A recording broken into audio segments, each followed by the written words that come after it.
jusqu'au 4 février, on le signale, de l'étincelle à l'esprit, From Spark to Spirit. Violaine Vanoyek, un anniversaire important pour tous les amoureux de l'égyptologie 2022. D'abord, c'est l'année du bicentenaire du déchiffrement de la pierre de Rosette par Champollion, 1822, et c'est également le 100e anniversaire de la découverte du tombeau de Toutankhamon par Howard Carter. C'était en 1922 dans la vallée des rois. Pourquoi est-ce qu'un siècle après, il y a toujours autant de mystères autour de ce En fait, c'est un tout jeune, c'est un tout jeune Égyptien qui s'appelait Abdel Rassoul qui a découvert vraiment le tombeau. Et d'ailleurs, Howard Carter lui a mis le pectoral justement pour être reconnaissant de cette découverte. Alors vous me disiez, excusez-moi.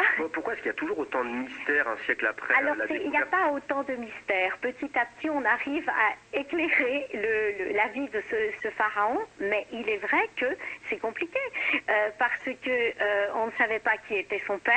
On hésitait entre Aménophis III et Aménophis IV. En gros, aujourd'hui, on peut dire, on est quasiment sûr que c'est Aménophis IV, dont on a retrouvé le corps donc dans la cavée, ce qu'on appelle la Kin Valley 55, c'est sa tombe. Pourquoi? Eh ben parce qu'il faut faire les analyses d'ADN ou autres, et que les progrès scientifiques, eh bien, ces dernières années ont progressé, et tant mieux, parce que ça nous permet d'aller plus loin.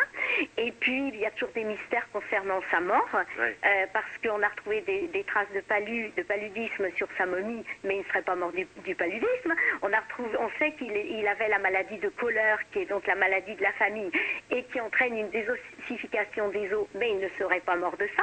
Récemment, on a encore évoqué une chute de chat, mais il ne serait pas mort de ça.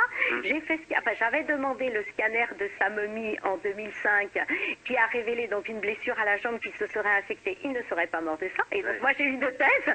J'ai une thèse qui est qu'il aurait reçu éventuellement un coup à la nuque. Alors, est-ce qu'il a reçu, est-ce que c'est volontaire ou pas? Ça, on ne sait pas. Donc, en gros, est-ce qu'il a été tué ou pas? On ne sait pas. Mais en tous les cas, il y a un hématome au bas de sa nuque qui reste, pour l'instant, inexpliqué. Voilà. Ce qu'il faut rappeler aussi, c'est que d'ailleurs, c'est quasiment 100 ans jour pour jour, puisque ce samedi 26 novembre 2022, ça fait 100 ans. 26 novembre, j'ai bien dit. C'est qu'avant cette exposition de Howard Carter, il apparaissait dans aucun registre, Toutankhamon.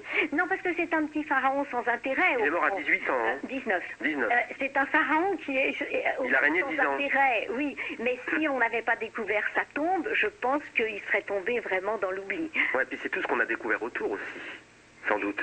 Qu'est-ce que ça a permis comme découverte? On a découvert autour, c'est-à-dire déjà sa famille aussi, on progresse sur la connaissance de sa famille, à savoir Aménophis IV Akhenaton, son père, je vous le disais, qui était quand même marié à Néfertiti. Voilà, donc Néfertiti, c'est un mythe. Vous lui avez consacré un livre. Et je lui ai consacré un livre. L'antichambre aussi, la chambre du trousseau funéraire, les archéologues ont pu trouver des objets aussi qui ont changé notre regard sur la vie quotidienne. Environ 170 objets retrouvés, qui nous permet évidemment de reconstituer la vie quotidienne des pharaons, en sachant qu'une partie de ces objets faisait partie de son quotidien, les éventails, les cannes et autres, et puis il y avait un trésor qui était constitué exprès pour son enterrement. Voilà, donc effectivement ça nous fait avancer. Mais juste pour revenir aussi sur l'histoire, la tombe n'a pas été ouverte pour la première fois par Howard Carter. Il y avait des pilleurs de tombes qui étaient passés par là avant.